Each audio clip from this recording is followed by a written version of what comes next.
Welcome to the Gifts for Glory podcast, where we celebrate and promote men and women using their gifts for God's glory. Know someone who is making an impact for God's kingdom using their gifts, talents, and passions? We'd love to meet them. Send us an email at podcast@giftsforglory.com. That's podcast@gifts4glory.com. And now here is our host, Dave Ebert. Hey, good evening, good afternoon, or good morning whenever you're joining us. If you're joining us live on Facebook or YouTube, or if you're joining us on the Creative Motion Network on replay, thank you so much for checking out Gifts for Glory. We have a really fun show for you today. Jennifer O'Brien, one half of the O'Brien sisters. She's a stand-up comedian. She's a sketch comedian. You can find all sorts of amazing videos on YouTube that she's done, including the Real Housewives of the Quarantine. Fellas, if you're looking for somebody, these are the kind of ladies that you're probably looking for. So be sure to check that out, the Real Housewives of the Quarantine. But before we get into it, I want to remind you that this Saturday night, if you're watching us the week of the first week in November, November 6th, we're doing a comedy show, Wellverse Comedy, and some very special guests are going to be coming together to do improv comedy based on your suggestion, based on your idea, your feedback. And it's all for a great cause. It's raising money for Royal Family Kids Camp. It's a camp for kids who are in the foster care system. We treat them like absolute royalty for an entire week. There's a surprise birthday party. It's a surprise Christmas party. All sorts of great things. Camping, fishing, swimming, everything that many of these kids, they're pigeonholed, they're written off, they're forgotten about, they kind of fall through the cracks. But we want to give them a week where they can be just normal kids for that week. And that takes effort, that takes money. And that's why we do fundraisers like this. It's RFK Comedy Night, Thanks for Giving, this Saturday, 7:30 p.m. Central at the Roxy in Lockport, Illinois. You can find details at rfkcomedynight.eventbrite.com, rfkcomedynight.eventbrite.com, or just message us here at Gifts for Glory, either on Twitter, Facebook, YouTube, wherever you want to message us for more details. We'd be happy to share that with you. That's this Saturday coming up, and we hope to see you at the Roxy. So now let's get into our Devotions with Dave segment. Tonight's Devotions with Dave is coming from the book of Galatians, chapter 6, verses 9 and 10. So let's not tired of doing what is good. At just the right time, we will reap a harvest of blessing if we don't give up. Therefore, whenever we have the opportunity, we should do good to everyone, especially to those in the family of faith.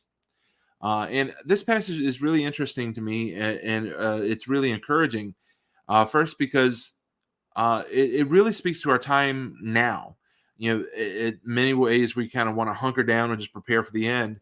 But here Paul is admonishing us in the very first sentence here. So let's not get tired of doing what is good.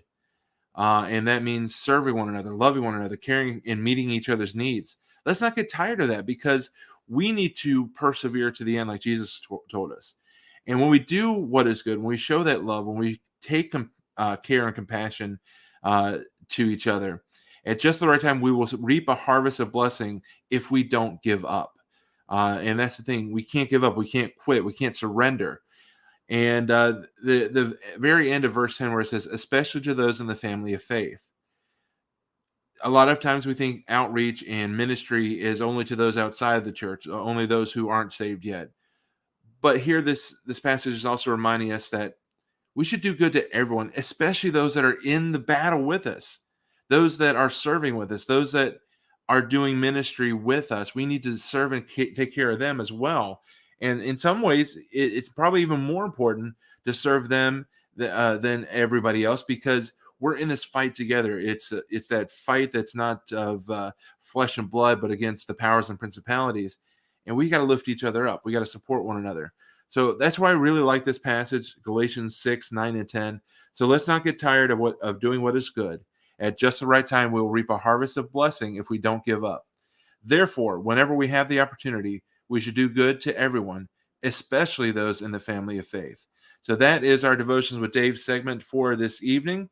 We have a great guest. If you didn't hear me in the early part of the show, we have Jennifer O'Brien, one half of the O'Brien sisters. She's a stand-up comedian, a sketch comedian. She's all around funny, and she's an amazing person. We're going to have some fun tonight. But before we meet our guest, let's meet our guest. Here is one of her videos from her YouTube page. A little bit of little survival tips for 2021. I've always been skilled in the art of survival. When I got left in the woods for 2 years when I was a kid, I was raised by a family of Sasquatches. I'm okay to get out there and live off the grid. I'll provide. You can consume several ounces of your own urine if you filter it right. When you're hungry enough, you're going to eat some stuff. You eat grubs, worms, termites, roaches. You set a snare and get you a squirrel. You see a possum, gun it, and just get it. That's good meat. You got to do what you got to do to get the meats. Sometimes you might have to field dress your house pet in the art of survival. I have not had any elite military training, but I do watch WWF. I watch tons of John Cena, because he's bulky with muscles and stuff. I'm going to be like Neo in the Matrix, and all of a sudden, when you put me in that position, it's all that training, all them years of just watching these men fight is going to come out of me. And I will wrestle a zombie to the ground if need be. The truth is, I've got to look at my husband, and right now, he's not an asset to me. Besides frying me up a mean egg, he's going to slow me down. If we're on foot, being chased by zombies, he's going to slow me down.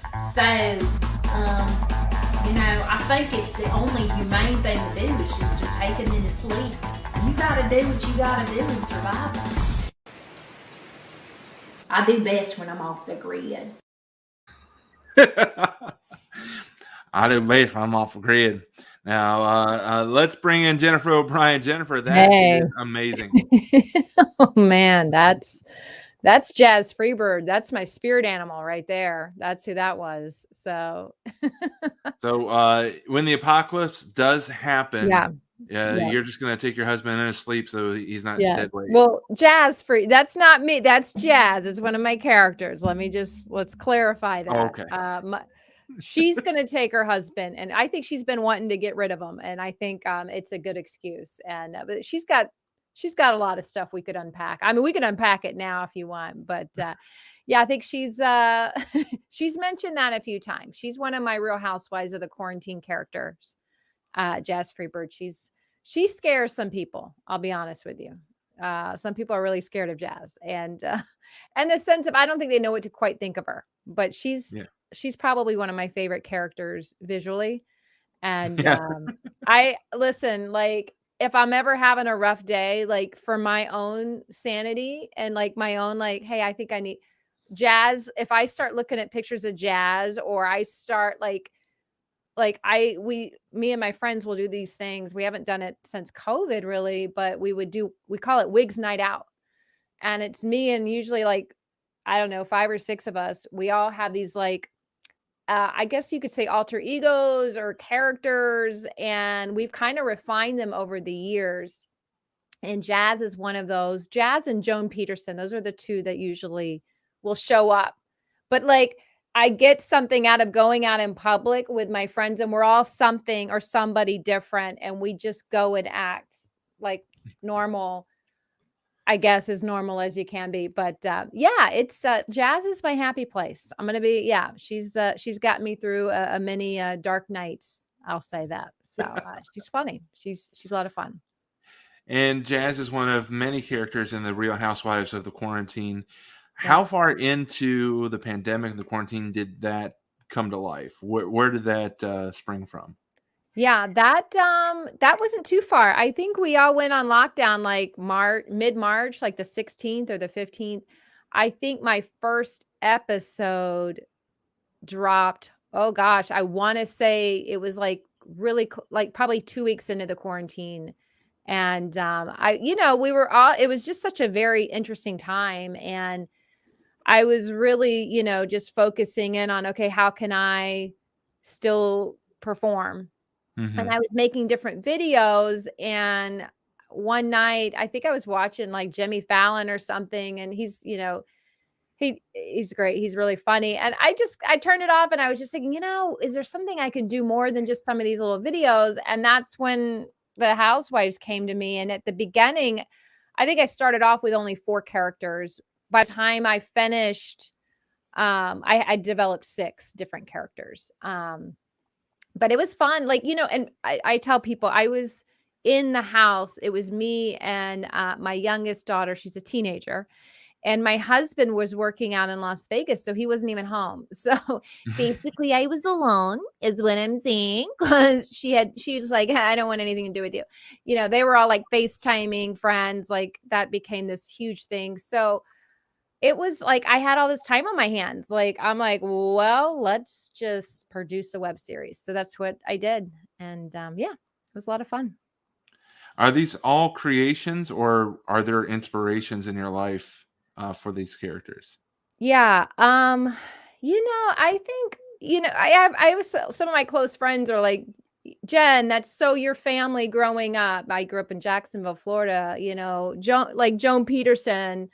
I have a good friend. She's like, oh my gosh, that's like your family. I don't know. She's just Joan's probably one of my favorite outside of Jazz and Joan, and then Roxy. Those are my top 3 favorite. But I think it's just characters. If you do improv, so you probably, I see like I'm always drawn to characters. If I'll be in a restaurant or I'm out somewhere and that character walks in, it's like I just eyes on that person. Like, what are they doing? What are they saying?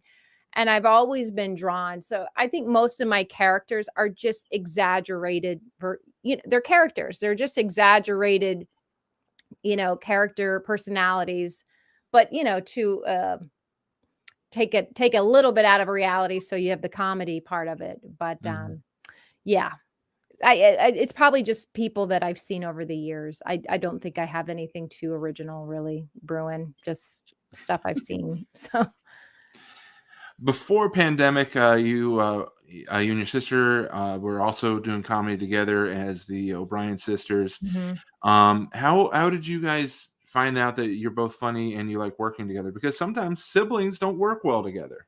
Sure. Yeah. No, I hear a lot of people are like, "Oh, wow, that's great. You and your sister can be funny together." I guess we just always it was just what we did. We never really looked at it as anything, but that's just how we play together. That's how we coped. I mean, her and I can unpack stuff like we just, different things we went through in childhood. Comedy was that thing that we just kind of naturally gravitated towards. And I think as we became adults, I started doing stand up.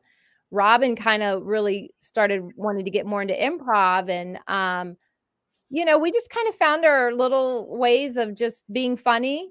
And, I still to this day, I think one of our favorite things is we'll call each other or leave voicemails or do audio messages. And we just go into some sort of random weird scenarios. And then so we'll leave that message and then the other one comes back and we could just go, it's just it's a beautiful, like I think we all have some comedy genius in us, like the things that we don't really have to work too hard at, it just kind of flows out. And then in comedy, there's things we really have to work a little harder at, which is fine too. But I will say the thing with my sister, that chemistry, I think it's just there. And yeah, and it's fun. We crack each other up. That's when I know we've hit some gold. When one of us is like can't stop laughing, that's when we're like, okay, that's funny. That's really fun. Which we do quite a bit. We do quite a bit. So we had a karaoke here the other night for Halloween. Her and her kids came and I think it's like, can we crack the other one up? Can we do something to make the other one laugh? And if we've hit that, we're like, yeah, we did it. So it's just like, yeah. So I think we just want to, we just kind of like to make each other laugh. That's kind of always been. And then we grew up with, both Irish Catholic families. So we had 10 on my mom's side and 6 on my dad. So I just think we always wanted to entertain and put on shows and, we were just starving for attention. So we're like, okay, are we on? Like, we're always just, are we on? We're going, so I think it just has developed. But yeah, we started a podcast about, I want to say back in 2017. That's when we did a radio show. We're like, oh, we got airtime. We were like, we're on the radio. Oh my gosh, it's happening.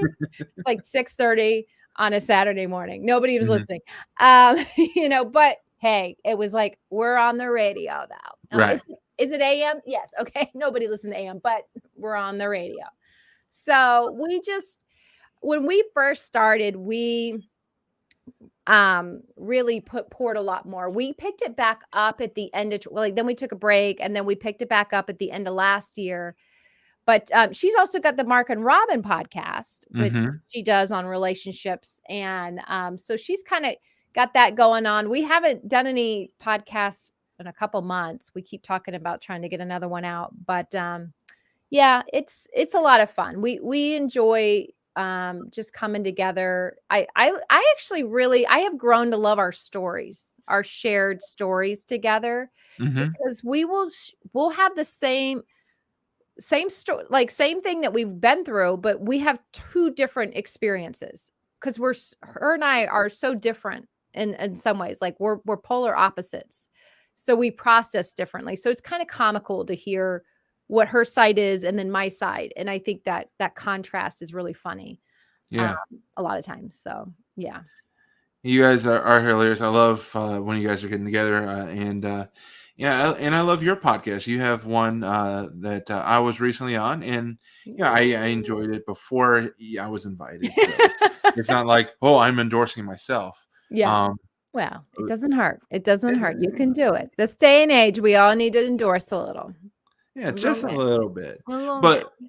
But but you got to do the humble brag. Like, the Yeah. Lord has really blessed me with all these opportunities coming up, and it would really bless me if you would do what would bless me by coming out to see what the Lord has blessed me with. Right. God has really put it on my heart to tell you to come out and support me. So I'm just, you take it up with God if you don't want to come. So yeah. Yeah, but make sure you Good tithe for first before you you. buy Good. my ticket. Yeah. But but if you happen to be on my website, buy my ticket.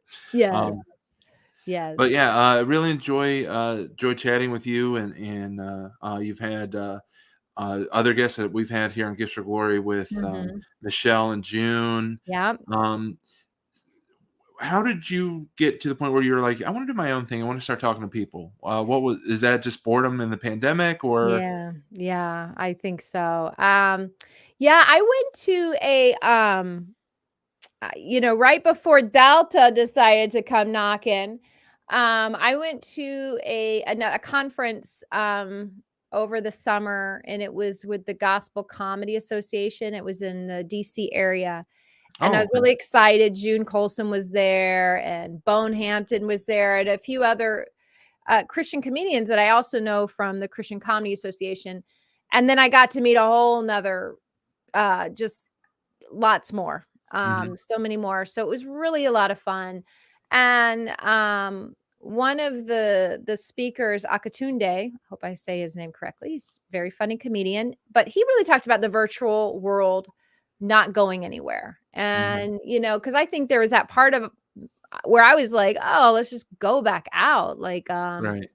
but we're still kind of seeing that this virtual side of everything is kind of not going anywhere. So I really want to try to learn more about how, and I'm not going to lie, like I like it. I like that I literally can just come into this office, sit down, turn on lights, and go live. And all of a sudden I'm talking with somebody that's in another state, and and I like to talk, like, listen, if there's dead air, I'm gonna fell it. Like, I can ask, like, I don't mind. I have no problem keeping that ball rolling. So I really enjoyed just getting to know different comedians. So far, I've just been kind of talking and asking people, "Hey, you want to come on?"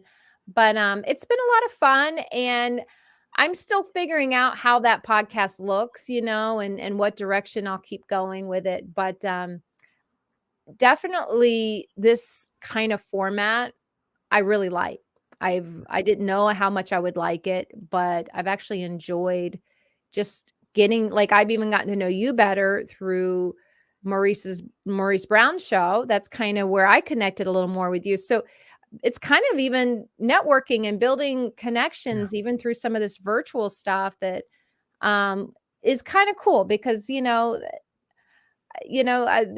stuff is still going on, and I loved what you shared earlier, about Galatians, like spurring one another on. And I think that it helps me, it helps me to stay connected, but I want to encourage other comedians. Like, I want to be able to do what I can to help promote others. Not that I have this huge following. Come on the show. It's going to be a game changer for you. It's not like that, not yet. But I think I know I enjoy it, like, coming on different shows. It's been an encouragement for me because it's another way to connect. It's another way to just keep that muscle of just being quicker on your feet and all that kind of, so I'm not so dull. But yeah, so I don't know. I'm enjoying it more than I thought I would. So and the Housewives show too was kind of what I produced virtually. I'm just learning to kind of I've got a green screen now. Watch out, folks. You know what I mean? Like, Uh-oh. I'm still learning different parts of all of this virtual stuff. But yeah. So it just kind of came from that. I mean, I was doing the podcast before I went to that conference, but it was Mhm. definitely something that kind of solidified, like, yeah, I want to keep exploring the virtual world as far as connecting and we'll see what happens. And podcasts are so huge. Like I always had this joke. I'm like, you're a comedian. Let me guess, you have a podcast. Like it's Right. almost a joke. Like every comedian I know. So there was like a minute I stopped doing some of that. Now I'm like, you know what? It just is what it is. I got a podcast too now. So yeah. So I think the burning question for all our viewers are those real bricks or is that a facade behind you? It's real bricks. I just finished putting them all up, and Nice. I've chipped several nails in the process. Oh. No, this is a gorgeous little backdrop we got off Amazon because that's where we get all of our stuff these days. Mm-hmm. And no, it's I did a comedy special in my front yard earlier this year. I was determined. I'm like, forget it. Like I'm doing a special. Like I'm ready to. So we kind of just got a bunch of, and I don't even think we ended up using this. The wind was blowing so much. Oh man, yeah. I don't know if we did or not. Anyway, still got to edit stuff down, but we invested in some of this stuff. So yeah. Nice. Very It's nice. not bad. As you can see, I'm using just the living room decor, which is why I you'll like every that. once in a while see a tail running behind me. I have noticed that. Mhm. That is not me having grown something during quarantine. That's one of the cats. That's good. That's good to know. It's good to know. Because that would just be hard to explain to TSA. When you go through the randomized screen, and you're like, "What is this? I grew a tail during quarantine." We got Oh, another really? tail. Yeah. Yeah. I Like, wonder. yeah. Some people are still born with tails. That happens. Yeah. Yeah. It's very You rare. want to talk about that for a Fortunately, while? Should we talk about that? No, it's a sensitive no. area. I don't think it's going to go anywhere. No. I mean, yeah, it's interesting though. Yeah. Okay. So one of the most important part of the Gifts for Glory show, for me anyway, is the testimony. I always like to hear the different ways that God gets a hold of people. Some Mhm. people, they have the big Damascus Road moment, the big Hollywood PureFlix moment. Some kind of are a simmer. So Jennifer, what is your story? How did Jesus finally get into your life, get a hold of you, and set you on that straight and narrow? Okay, so he was stalking me for a while. I'll just tell you that. No, yeah, he was coming at me, and no, I found myself at 20 years old living in Orlando, Florida, going to Valencia Community College. Don't be jealous. And I really was on my way. I wanted to go to the University of Central Florida. That was my goal. I wanted to get into directing and, kind of had all this planned out and was living with my boyfriend in Sheehan at the time. And then all of a sudden, lo and behold, I got pregos. And that was just one of those moments where it was like, whoa, this is, I was talking to my husband a little bit about it the other day, and it was like, there was no other option. Like when that happened, I was like, I'm having a baby. I don't know if the Madonna song stuck, I'm keeping my baby. Like it was just like, I'm keeping the baby. This is my life now. So, but in my mind, I'm like, oh, I'll finish school. It'll be fine. No big deal. Pop a kid out. But it was, God had a plan all along. And I think it was just, that was definitely that like domino. And from that, after I had my daughter, I had basically left all my friends back in Melbourne, Florida. So I didn't really have a ton of friends there. I had my boyfriend's friends, but didn't have any family. Like most of my family was up in Jacksonville. My mom had moved to Atlanta area with my sister. So I was feeling very isolated, and you throw a baby in the mix and it just compounded. And I got postpartum depression really bad. And, I was on food stamps, postpartum depression. I was living the dream is what I'm saying. And it was just like many events, like boom, boom, boom. And my mom, come to find, she had been praying for me, like, so it's so many variables to this whole thing. But one day, long story longer, because that's how it is. My dad came to visit me and we were going to go to church. He's still Catholic. So we went to go to mass and the doors were locked, which never happens in a Catholic church, but somehow they were. And then me and my dad get into, I'm like, you Catholics are so judgmental. And I'm Mm. going, because I started going to a Unitarian church at that time. And I was just I was so seeking God, my mom to give me a Bible. I was seeking, but then I wasn't. It was this weird place. And finally, in my kitchen in Orlando, Florida, my dad was dropping me off like he was about to. He was mad at me for saying that. And, he had the right to. That was not a nice thing to say. And I just started breaking down. I was like, Dad, look at my life. Like, I point over to my boyfriend. Like, it's middle of the day. I'm like, my boyfriend's on the couch still sleeping. He's not working. We're on food stamps. Like, we're on WIC. Like, I'm too depressed to even work. I think I just started classes again. Like, I wasn't doing great. And he just led me to pray this prayer of Jesus coming into my heart. And I remember that day just feeling this weight lift. And it was Wow. just like this whole incredible moment. It was that like, whoa, God is real. This whole depression lifted. Now, I will tell you, I woke up the next morning, it was there again, but something had changed. And, I remember around this time opening my Bible.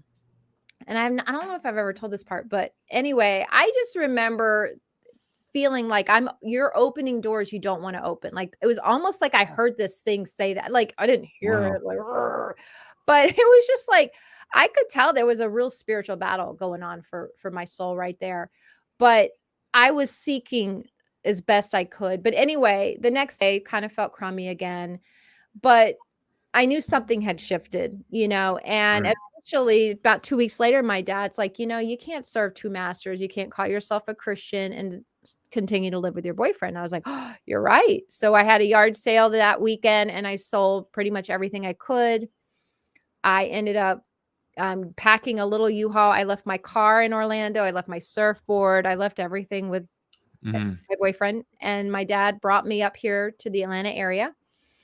And I would say it was about 2 years of me really seeking. Like, I had started that journey, but I hadn't I had no maturity. I had no Bible knowledge. Like, I was really just seeking, like, Yeah. so yeah, over a course of a couple years, I went to a Pentecostal church when I came here, which was so different. If you can imagine being raised Catholic, which is very quiet, and we pray and, and kneel. It's just which is beautiful and it's reverent. But then I go from that to Pentecostal, which, we're speaking in tongues, we're hands are, it. And I needed God to show up for me that way because I was Mhm. so down. I was so in the dumps. I needed God to lift me out of that. And I will tell you, God used the Pentecostal church. He used all of that to help just guide me to higher Mm. ground. And eventually I studied the Bible with some great folks, and I had two prayers going. I'm like, God, I want Christian friends and I want a husband. And he gave me both. And I Wow. studied the Bible with some great folks, really understood what it meant to. I was like, oh, wait, these disciples do this. Like, and they're like, yeah, well, like we can do that too. And it was like my eyes like popped out of my head. Like, I'm like, whoa, I can like Mhm. be a disciple. And like this, what in the 90s is when this was going down. So it was really neat. And I ended up going to the church that I'm still a part of now. And I met my husband. He became my best friend. And the rest is history. And, I can't, yeah. So that's kind of my moment. It was, Yeah. it's a journey. Like, it still is, right? I'm still on it. I'm still That's trucking good. along. And that's awesome. It's a really awesome story because you literally got to the end of yourself, and Hmm. then the Father sent your Father so you could have that moment where you realized you needed to cry out, Yeah. and your dad had enough grace in him to receive the the outburst, which wasn't aimed at him; it was just aimed at your frustration. Hmm. But your dad was able to receive it and still Yeah. be there for you. Yeah. Yeah. Yeah, it was quite interesting because my father's story is he's a recovering addict and alcoholic, yeah, cocaine and alcohol, sex addiction. So he went into recovery, and I believe this was 98 oh gosh, that was 96. So like 92. So he was about 2 or 3 years in as a new like believer. Like now at this point, he's living for Jesus. He's on fire. He's stopped all, Mm. everything. So, it's just quite interesting, because of just the story that, his journey that he was on and how hungry he was. And then my mom too, like here she was, we grew up in the Catholic Church, and here she moves up to Atlanta and starts in a Pentecostal church, and she's reading the Bible for the first time. So it was like God was just moving on all of us, just stirring this hunger. And my sister too, Robin, about a year after I got baptized, I think my dad sent her to my church, like what's going on with Jennifer, check in on in this church. And then she gets baptized, so like God just was pouring out in our family in this like span of like a couple, I don't know, maybe 5 years. We were all kind of just getting in touch with Christ and the blood of Jesus. So it's kind of cool how all of us, even though my parents were divorced since I was 4, they weren't together, but they were still somehow, on this path at Mm. around the same time. So it's pretty cool. And I didn't we didn't talk about this because I didn't know this part of your story, but and you can say you don't want to talk about it. How hard was it to leave the boyfriend, and was he completely out of your life at that move, or is he still part of your life because you share a child? How does that work? Yeah. No, we grew up moving around quite a bit. So, Mhm. it was like, oh, bye, out of sight, out of mind, out of sight, something like that. But, it was challenging, but when you're so in the dumps, depressed, and when you're realizing like, this isn't working between us, like, this isn't how I pictured raising a family. And, my mom always brought me up saying, do never get married because you get pregnant. Mm. It just stuck with me because she did that. That's what happened to my mom. And, that it didn't work out for her. So for some reason that stuck with me. And I remember him like, well, maybe we should get married when after I got pregnant. I'm like, I think I knew in my heart, no, I'm not going to do that because we have a child together. It wasn't that it was sad that, I had to leave him behind, but I was so down. I was like, I got to get some oxygen. Like I needed to like get out of this pit that I was in. So for me, I think it was more like, I got to survive. Like I can't stay down here in Florida. I'm miserable. You're not contributing. Maybe he was depressed too. He has his own stuff. So, he kept up with my daughter, for the most part. I would fly down there from time to time. His mom would, get a ticket, and I'd go down there with our daughter so he could see her. And then I ended up getting married a few years later, and we've always kept very open contact. I've always had much respect for him. I never ever want to speak bad of him because I'm like, hey, part of him is my daughter. So it's like I know the repercussions of when you badmouth, an ex-spouse or an ex-boyfriend or whatever, when you have a child that's like, hey, that's my dad or that's my mom, it affects a child. So I was very aware of that. But and then they kind of have an okay relationship. That's kind of her story in the making as well. I see how God is working on that. But I pray for him, because he's still got, we have that. We have a child together, but 2, it's like every time I see her, that's part of him. So, Mhm. but we're not like incredibly close or anything like that. But I have a lot of respect for him and his family. So, yeah, it's my dog. If you can hear him, Yeah, Very- that's okay. My cat shows up. Your dog's in the back. That's cool. No I was problem. gonna put him down before the show, but anyway, we'll just kidding. Well, I keep telling my wife that if I get the dog that I want, which is a pit bull, that'll get rid of our cat problem. I bet she loves that joke. Oh, she loves it. I think that's what won it for me. That's how I got married. I joked about pit bull taking care of her cats. Well, there's always, listen, I grew up in Florida, always a pit bull and a barbecue. You know Yeah. what I mean? It's like, hey, we all have had a little too much to drink and the barbecue's going good. let's bring those dogs we've had locked up in the back room all day. Let's bring them out now that we've had a little too much. Always like news at 11, pit bull attacks. Anyway. Sounds like something that happened at Jazzy's party. Oh, Jazz. Isn't she Jazz. she's just fun. I'm telling you, she is my spirit animal. Like if I just in a funky mood, if I just do her face, if I just say something like her, I'm like, oh, I'm better. Yeah. I don't know what that is. You're like, that's some deep stuff. Let's get you a counselor. Well, comedy is counsel. I mean, it is therapy. It really is. It's as much me therapizing. It's healthy. It's our healthy way of kind of channeling the pain. I've been on this last year, I just started seeing a new counselor, and she's working with PTSD, childhood trauma, got a lot of that, not trying to brag. But I noticed one day, like, we had a really tough session, and the next day, like, I was just like, I realized I kept going into all these different characters. Like, I walk around in characters all the time. I just can't help it. But I was like on overdrive with characters, and I'm like, I think this is like a coping thing. This is probably why I'm so good at it. It is because I had a lot of that. But I told her, I was like, wow, after that session, I was like on fire with my characters the next day. I was like, let's just keep pulling out that trauma because it makes me funny.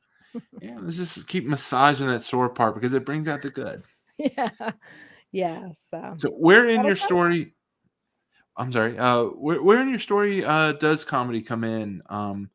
Because I know that you're pursuing different things, and then baby, and then everything changes. But how did comedy come into your story? Yeah. So I told you I was like, oh, I'm gonna go into directing. Well, I move up here, and then I'm like, well, I'm not going back to college because I did try to go back. I was too depressed. I couldn't focus. It was like you come to realize you're like, I really hate school. What am I doing anyways?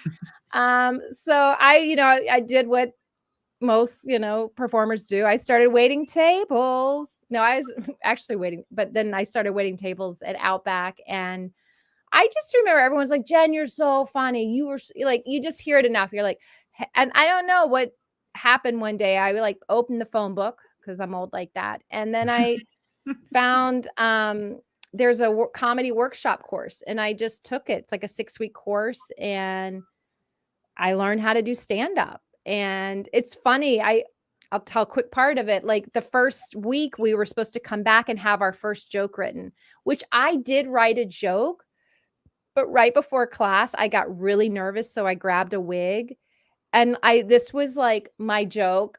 Like, I didn't even tell the joke. I threw the wig on, and I was like, Cooter. Like, I was just like, I got on the microphone, and I guess it was jazz in a sense, but like, I didn't even say anything. I didn't have even a joke. I just went into a character, and I got huge laughs.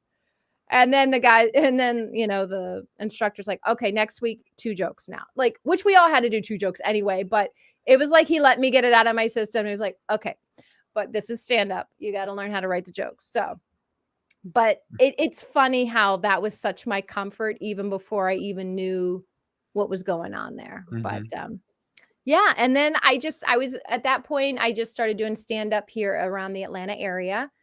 And I say it was free therapy.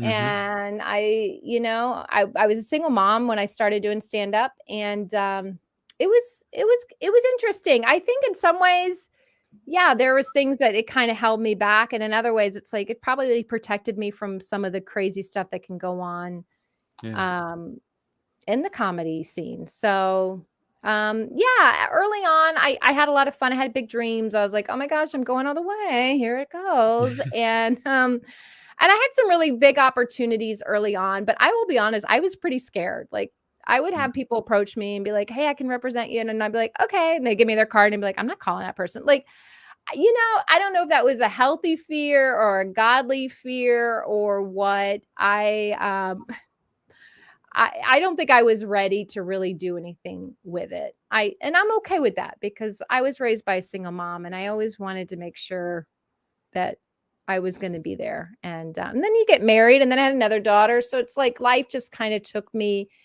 in that direction. And one thing I I do know, and I can say this because now my girls are 25 and 17, is that I'm not going to look back and regret that I was able to be home and be at the bus stop and, make brownies or do the things that like I wasn't out building a career and and yeah, sometimes I can get caught in that. I'm like, man, how far would I be if I really had went for it? But it's like, Mm-hmm. you know what's most important? I think God protected me and allowed me to have that. And I'm grateful for that because I think that why a bunch of strangers that don't know you, it's like I want the people that know me best to feel loved by me and taking, you know what I mean, like that's Yeah. most important. So I think God really set me up to you know to have what I know in my heart is what I truly want. And I have, because I got back into comedy because I took a good break from it. I would always keep the doors open and do different things here and there, but about, I had one of those beautiful midlife crisis, when I was 39, I was like, I think I'm going to have one of those, kind of popular. And I did. And it was like, and from that, I was like, okay, I'm going to get back into comedy, but this time I'm going for it. Like, my girls were older and I've taken it a lot more serious and I've worked it more as a career instead of a hobby or on the side or, which in some ways is great. In some ways it's like, wow, it's really hard. It's really hard to keep going. It's really hard to keep that momentum. It's, you think, oh my gosh, this is the big one.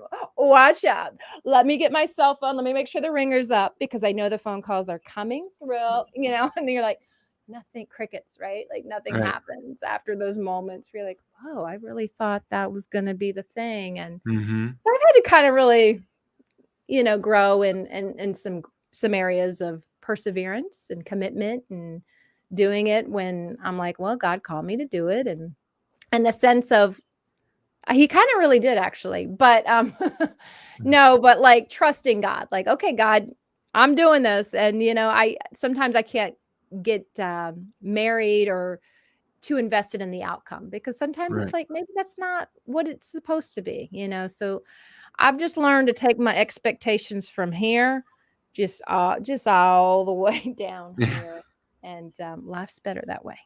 So. That's kind of how I always set up my profile on Christian Mingles. I set the bar really low, so if I ever got to the conversation, I could exceed, and it's even better than expected. I like that. There's a comedian, Josh Harris. He talks about like I undersell and over deliver something. Something funny like that. I wonder if he said that about a dating thing, but it's almost very similar. It's funny. That's the way to do it. You just say, guys, I'm not, and you just get that expectation way down here, and life's just better that way. Lower your expectations. That's how you gotta do it. Just lower the expectations. So. And then just be in awe of God when He delivers above it. It's kind of, I'm kind of joking. You never want to give up on those hopes and dream. What the proverb, hope deferred makes the heart sick, but a longing fulfilled is the tree of life. So in as we build our comedy careers, as we have those moments and if I'm to be truly honest, yeah, things haven't always worked out the way I've wanted them or my timing, but the things that have, there is this like, oh, okay, that's the tree of life, and sometimes I don't necessarily, that's something I still have to struggle. I don't think I'll ever not struggle with that comparisons. I think I'm a human being and I'll have to always check it and be like, okay, there's always someone going to be ahead of me and behind me. So let me just get in my lane and just stay here and just work on what God's called me to do. Yeah.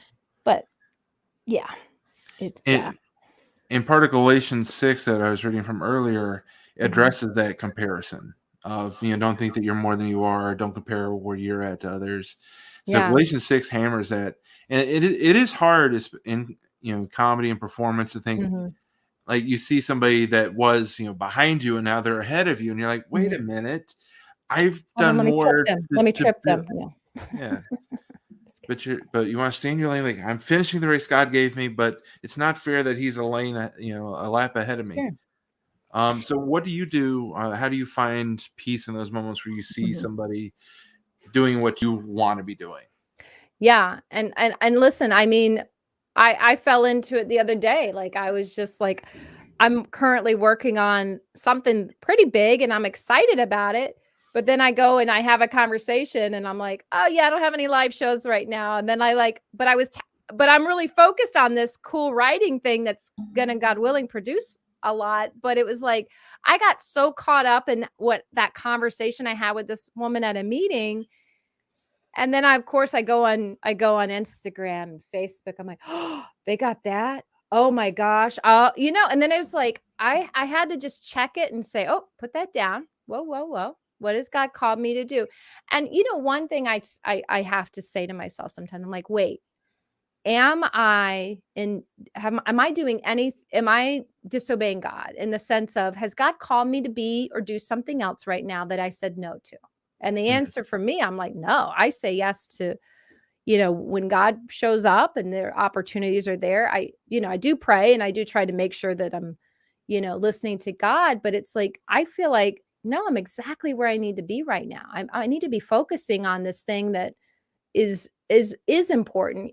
I think I like to be busy. That's my problem. I like to produce. I want to create, and that's great, but I have to know there's seasons where we have to build. We have to pull back a little bit to work on some of those things that are going to take a little longer. And yeah, maybe it doesn't look so great temporarily, like in the here and now, but just like anything, down the road, I'm believing, if I'm listening to God and listening to what he's telling me to do, that, hey, I'm going to have all that, you know. Mhm.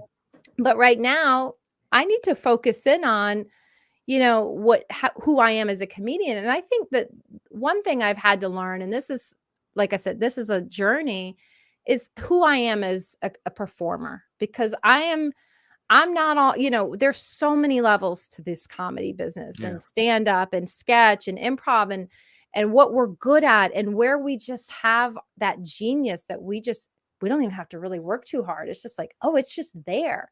And Mhm. learning that that's kind of where you want to be, and just kind of fuel that a little more. And that's something where it's like, no, but I want to be up here and I want that opportunity. I want that platform. And I think sometimes it's like, wait, hold on, but where's my genius? Where has God called me? And kind of just fighting that temptation to kind of just put the blinders on and not get caught in somebody else's race, because I Yeah. can only run my race. There's only one of me. And if I'm too busy trying to be everybody else, who's going to be me? And I think that's a quote. I'm not going to act like I just made that up.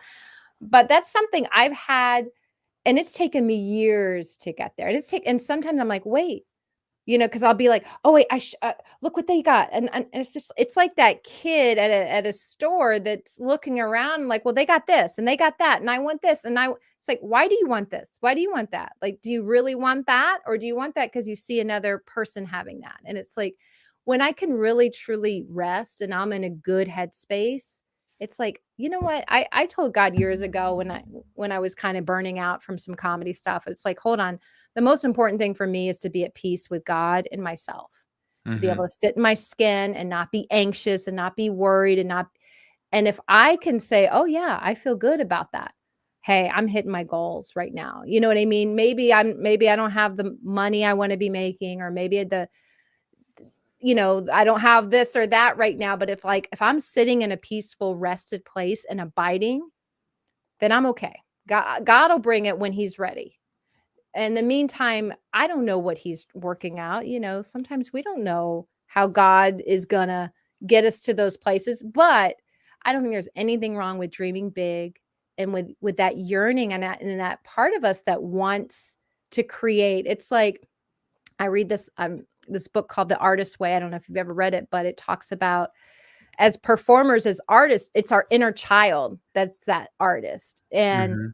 a lot of times when we don't, I'll just mention this real quick, and I don't want to go over, but like, I had an amazing opportunity to go do Dry Bar earlier this year, and I was really excited, and I got to do it. And then, it's been a while, and I finally heard back last week, and it was like, um, we were just editing the video together, and I was really excited, and I shared some input and all that. And then the latest text was, well, it's going to be coming out fall of 2022. And I was like, Oh, oh, wow. and it was like this up and down. And then it was like, oh gosh, that would have been great if it could come out like now, and I could get those clips and get more momentum. And I think sometimes for me, it's just like being okay that it's like, you know what, God, you know when it's supposed to happen and when Yeah. things are supposed to go out.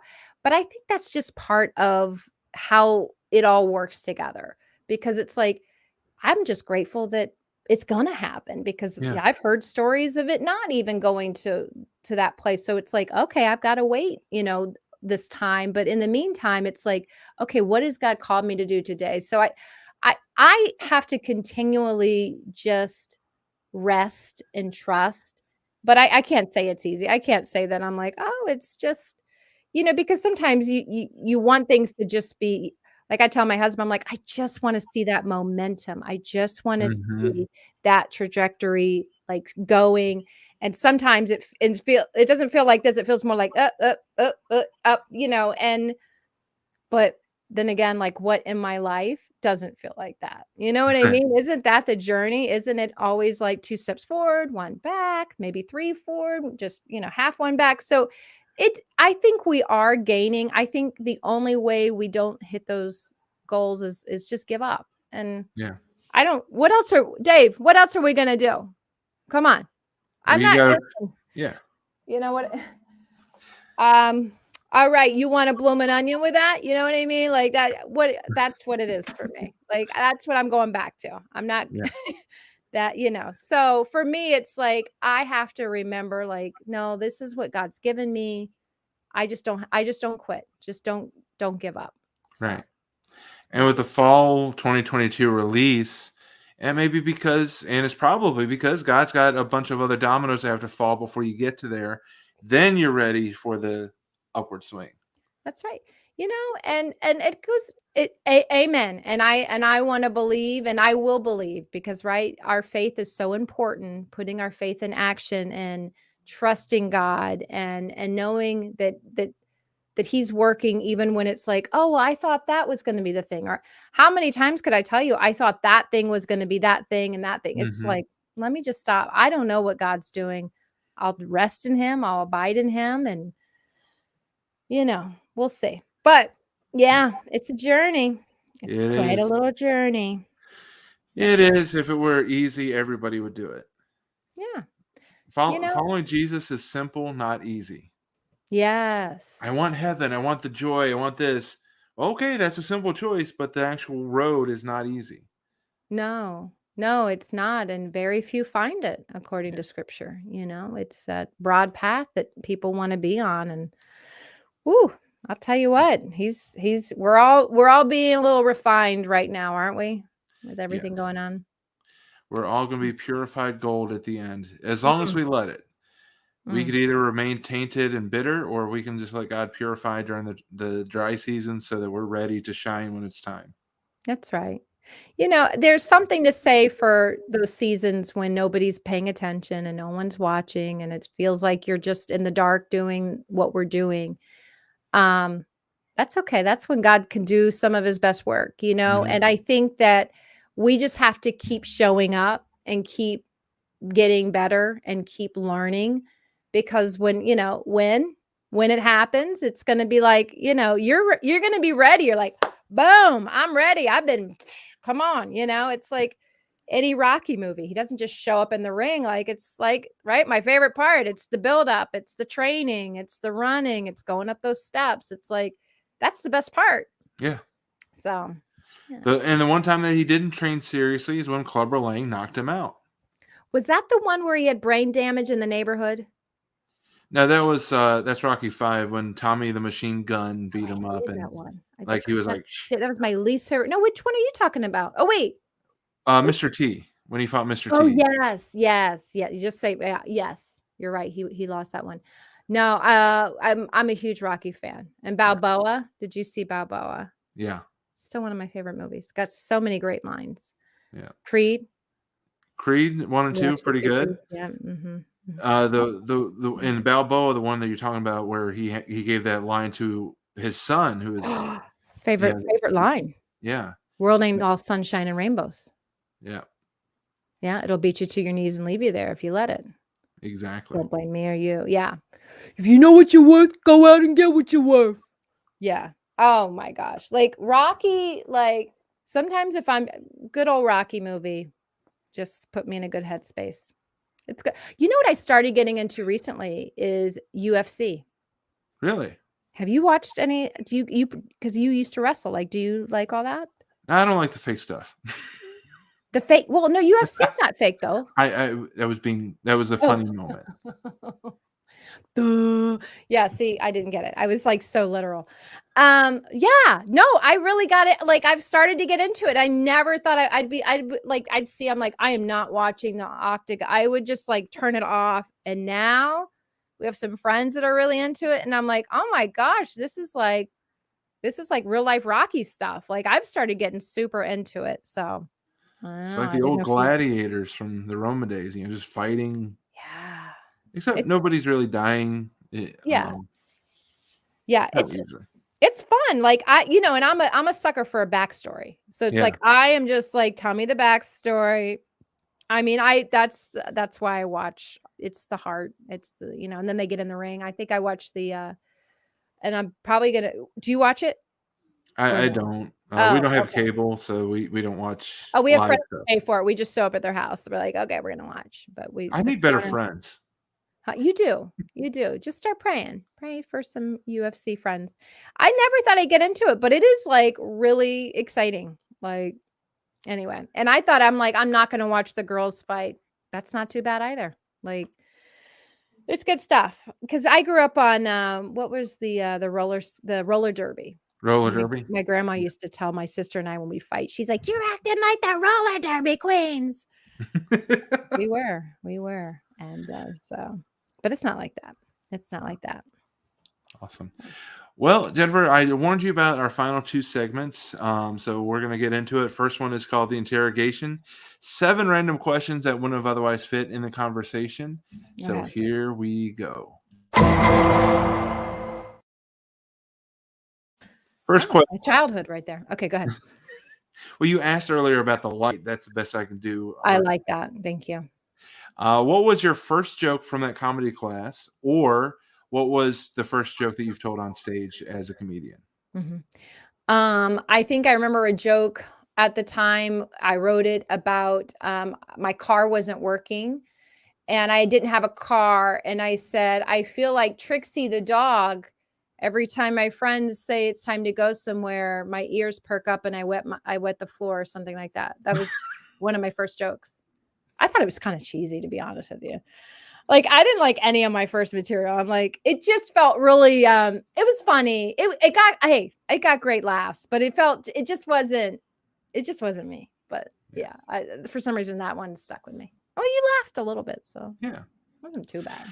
Because it's the second time we talked about urine on this show. Oh, listen, don't get me started on urine and BMs. We'll be here all night. All right, question number 2. Have you had a fangirl moment at a show? Have you been somewhere and you met somebody like, oh my gosh? Like a rock star or a comedian or any of the above? Gosh. Wow. No, oh my gosh. I'm unprepared. I am. I can't really think right now. Have I had a fangirl moment at a show where I was like, maybe the last time I maybe the Beastie Boys back in the 90s, but I don't know. Like my sister got to interview them at that concert because she was working for the radio station.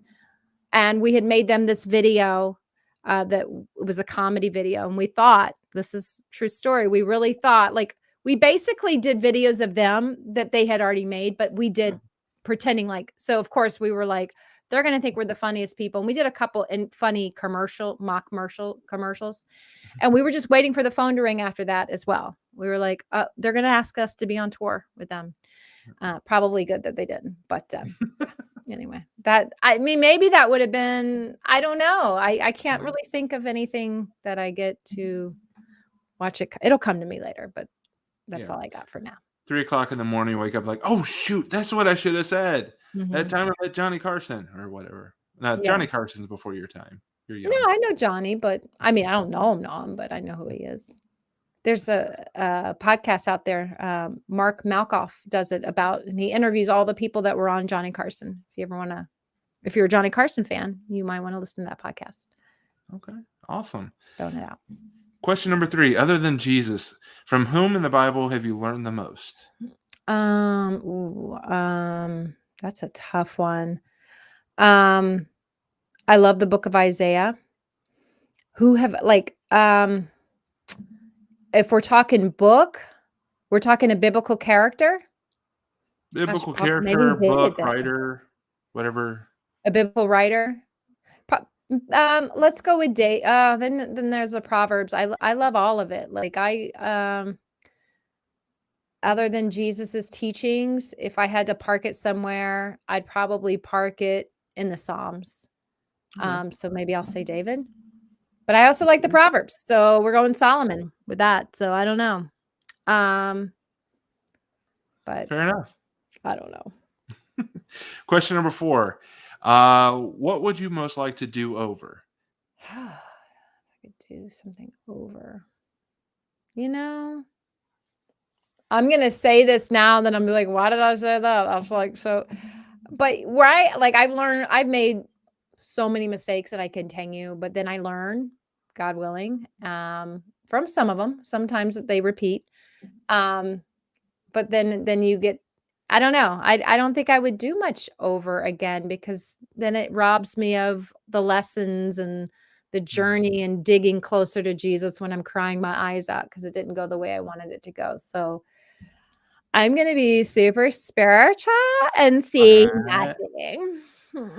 I totally understand. That's like the pumpkin spice latte answer of Christianity. I wouldn't do it over again because Jesus brought me through it. Right. Definitely. Right answer, right? Yeah. All right, let's see if you get the right answer for this one. Okay. What is your favorite bit or character? Ooh. Favorite bit or character. I have recently started to tell a lot more of my story in my comedy. So that's been really new for me. In the sense of like really pulling my story in. I do love my characters. Like I said, Jazz Freebird's she's my spirit animal. But I'm going to say I've really enjoyed telling real parts of my life in my comedy, which has been a lot of fun for me. So I'm going to say that I'm enjoying that because it's fun. And sometimes people are like, oh, and I'm like, I'm okay. So I'm still working out the kinks in that one. But yeah. Perfect. Question number 6: what habits or quirks do you have that your husband teases you about? Oh, I have lots of them. Well, to name a few, like I missay stuff all the time. I probably in this podcast, I've said something wrong, or I'll say like a word that doesn't mean what I think it means. I do that a bit, like to the point where we've had conversations where he's like, would you want me to tell you? And like I do it like constantly, and I can't think of anything right now, but so I do that quite a bit. And I butcher people's names like constantly. So I'm going to say that's a really bad habit. I have lots. Listen, I'm full time. Listen, I make my husband a very spiritual man. I put him at the foot of the cross constantly because I come with this yeah. So well, that sounds actually like, Jeff Foxworthy has the Redneck Dictionary. Mm-hmm. Maybe it could be the Jennifer O'Brien Thesaurus, where you put the words that don't mean what they're supposed to mean. Yeah. I need to start writing them down. It used to happen a lot. And now sometimes I'll test a word out and I'll watch his face to say, like, did I say it right? He's not, because I can usually tell because I've learned 20 years of marriage. I've learned to read his body language. So, but Nice. Yeah. And then not to mention my whininess but we won't get into that. Okay. All right, question number 7. Who's funnier, you or Robin? Actually, I'm kidding. Oh, That's not the real question. I was gonna say it's kind of funny. Like a lot of people want to pit us against each other. It's that sister. Let's get the sisters to compete. But the serious question is, if there were no limitations, with whom would you most like to work on a comedy video or a stand-up special? If there were no with whom would I like to work? Oh, Like if you wanted to shoot a creative video with somebody, or if you'd like to do a show where like you had anybody in the world ever on the card. oh, that's cool. I will say one of my heroes in comedy is probably Martin Short. Like, I would just love to do something really like a music video or something with him. Like, he's just, yeah, visually, I could just watch him all day. So, like, from that sketch part, Yeah. I would probably Martin Short. I don't know. Okay. I will say Ellen DeGeneres for years was one of my favorite stand-ups. Like I mean, she's still got great stuff, but Yeah. some of her early stuff, like I would just listen to her CDs over and over. And I just love that basically all her topics, she's just quirky. Her stuff was so Right. quirky. And anyway, she's still one of my favorites. So maybe Good. something with Ellen. All right, now it's time for the final question that we end each interview with. This one is for anyone that wants to step up and use their gifts, whether it's their talents, their passions, or even just their experiences. What is your wise counsel for them if they want to use their gifts for God's glory? Ooh. Well, buckle up. Because I will say, when I got back into doing like comedy this second go round, it was like I felt like I have spent more time working on myself than, it's not that I don't work on the comedy, but I mean, it has been a journey of self-discovery of God just kind of pulling out stuff. And cool part is it's like now God's healed me from so much, thank God. But it's becoming part of my story. And like I said, some of my favorite bits now are my story and my comedy.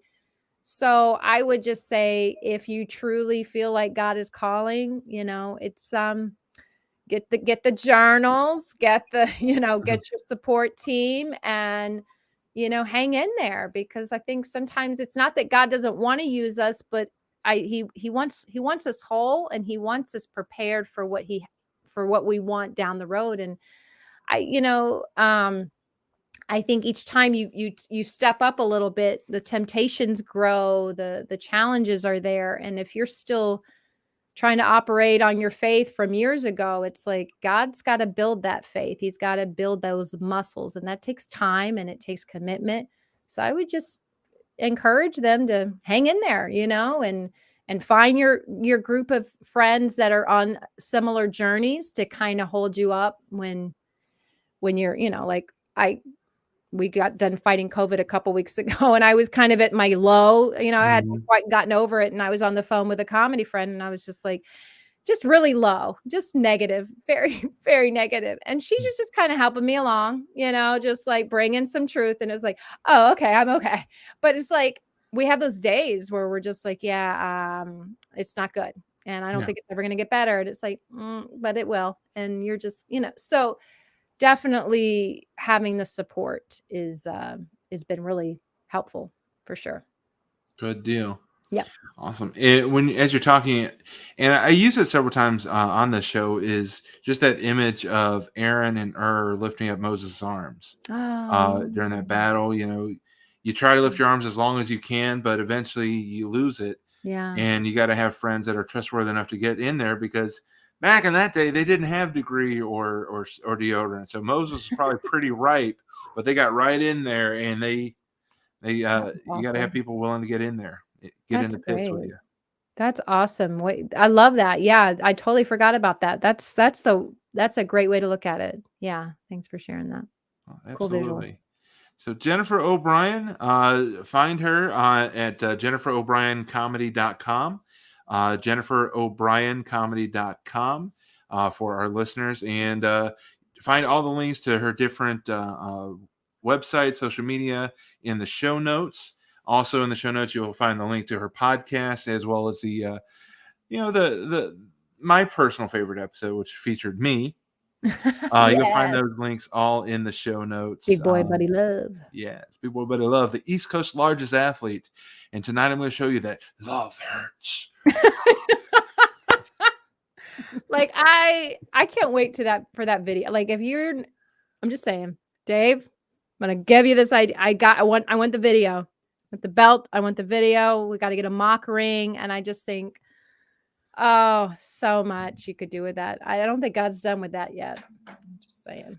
There's some Maybe fun that's a stuff there. video series of Buddy Love, the former wrestler turned preacher, preaching from the middle of a ring, cutting a wrestling promo. Yes. Oh, there's so much. See, you've thought it through. There's something there. You Yeah. see it too. Yeah, it's funny. It's funny. I don't know. I think when you had that belt up in that picture, I was like, okay, Yeah. let's. Plus, of course, explore. the wife is dying for me to put the spandex back on. So You know what?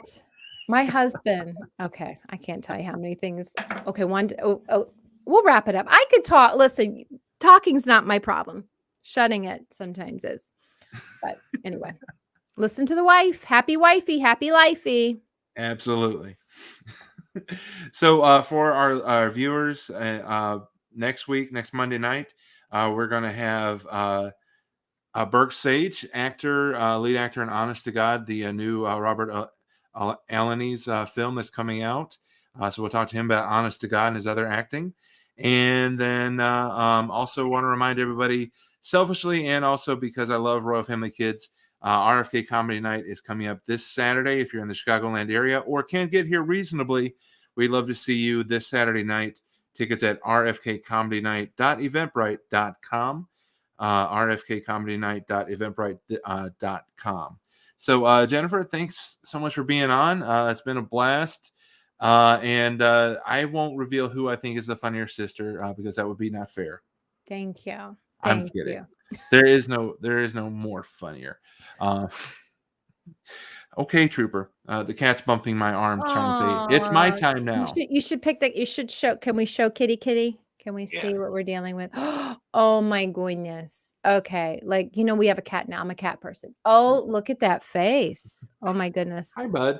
You're now internationally famous. And you can find Trooper, Troop Carroll on Facebook. He's available now. Troop Carroll. You can find and friend him. Does he have an Instagram account? I created him a Facebook account. Oh, just a Facebook. Okay. Get him on Insta. It might be a catastrophe if I do. But I'm a dad joke maker without the being an official dad yet, unless you count being a cat dad. Fur babies, they count. Fur babies. All right. Well, Jennifer, we'll let you go and let you polish your bricks. Thank you. Yeah, they need some polishing. So put a logo back there, O'Brien's Pub or something. Yeah. We've talked about doing a sign. Put it on the list of to-dos. You know what I mean? So we'll see. All right. Well, Jennifer, again, thank you. And we'll talk to everybody next week. Thanks for joining us on Gifts for Glory.